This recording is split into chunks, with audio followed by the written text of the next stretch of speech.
Le chapitre 1139 est enfin disponible. Yo les gars, c'est le révolutionnaire, j'espère que vous allez bien. Moi ça va. Aujourd'hui, une nouvelle vidéo et review du chapitre 1139 de One Piece qui s'intitule Mange Montagne avec l'introduction du personnage de Scopergaban, la main gauche du roi des pirates. Tout d'abord, comme d'habitude, avant de commencer la vidéo, n'hésite pas à t'abonner, à lâcher ton like, ça donne de la force pour la chaîne. Chaîne 100% One Piece, donc si tu kiffes One Piece, n'hésitez pas à t'abonner, ça donne de la force, et voilà. Maintenant que tout ça est dit, c'est parti pour la review du chapitre. Le chapitre commence avec, encore une fois, le trio, Luffy, Zoro et Nami qui sont en train de chercher la clé pour pouvoir libérer Nami avec Rod. Et donc, du coup, on va apprendre que les seuls sachant où est la position de la clé pour libérer Loki, c'est le Seigneur Jarl et les autres doyens. Les autres doyens, les gars, je pense que c'est sûrement ceux qui habitent tout en haut d'Elbaf. Rappelez-vous, il y avait trois mondes, le monde des enfers, le royaume d'Elbaf tout simplement, et tout en haut, et je pense que c'est là où se trouvent les autres doyens, au sommet d'Elbaf. D'ailleurs, je pense sûrement que c'est eux aussi qui ont trahi Loki et Harald et qui ont voulu tuer Harald et qui ont mis tout ça sur Dodoki. Bref, ça va être pour une autre vidéo. Mais pour l'instant, on continue. Nami va trouver la salle du trône où il va y avoir le, la marque d'invocation démoniaque que Shamrock et Gulko ont utilisé. Donc bon, moi les gars, je vois deux solutions à ça. Ou la marque est restée après l'invocation du Gorosei, enfin après l'invocation de Shamrock et Gunko, ou alors il y avait un infiltré à Elbaf, comme je vous le dis depuis longtemps, qui travaille pour le gouvernement mondial, qui a donné la possibilité à Shamrock et Gunko de pouvoir se téléporter sur Elbaf. Parce que je vous le rappelle que pour pouvoir se téléporter quelque part, il faut un point d'appui pour pouvoir se téléporter. Exemple, le Gorosei sur Egghead, ils sont tous venus parce que Saturne était présent. Eux, ils ont débarqué comme ça d'un coup. Donc, ce qui fait qu'il y avait sûrement un point d'appui. Il n'y avait pas Saturne, donc quel était leur point d'appui à eux? Je pense qu'il y a sûrement un traître, ou alors ils sont déjà venus ici à l'époque et ils avaient marqué la salle du trône avec cette empreinte démoniaque. Et vu que personne n'était rentré dans le château, ben, du coup, personne ne l'avait vu. Bon, et enfin, Scopergaman va faire son apparition en lançant deux haches et en se présentant sur le nom de Yassan.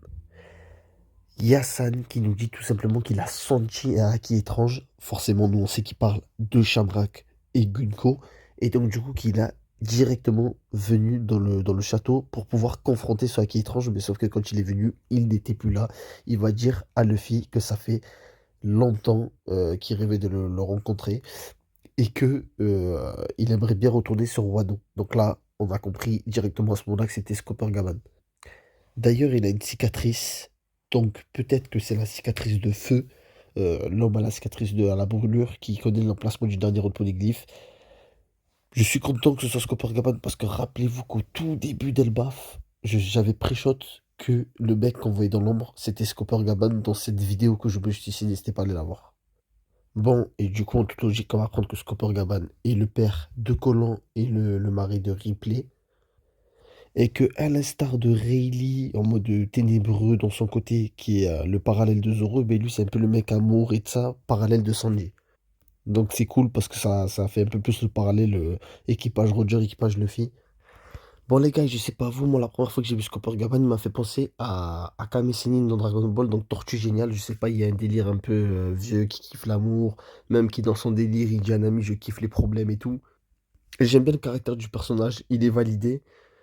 Et en plus, ça fait plaisir parce que j'avais pré-shot que c'était lui. Donc, ça fait plaisir de voir la main gauche du roi des pirates. C'est ce qu'on demandait. L'arc Elbaf avec un vrai casting. Et là, tu nous ramènes le bras gauche du roi des pirates. Ça fait plaisir. Scopper Gapan nous précise bien que personne ne pouvait arrêter Loki. Et le seul personnage à avoir pu le faire, c'est Shanks. Donc, potentiellement, que il est en train de nous dire que lui ne pouvait pas le faire. Ou alors, s'il l'a pas fait, c'est parce qu'il sait que Loki est un bon. Et là, on va voir des mini flashbacks où Scopergaban, en gros, met en garde Roger et Roger s'en fout, un peu comme le fils Sanji. Donc, on voit qu'en gros, Scopergaban, lui, il est un peu plus posé que Roger, un peu plus calme et moins fou que lui.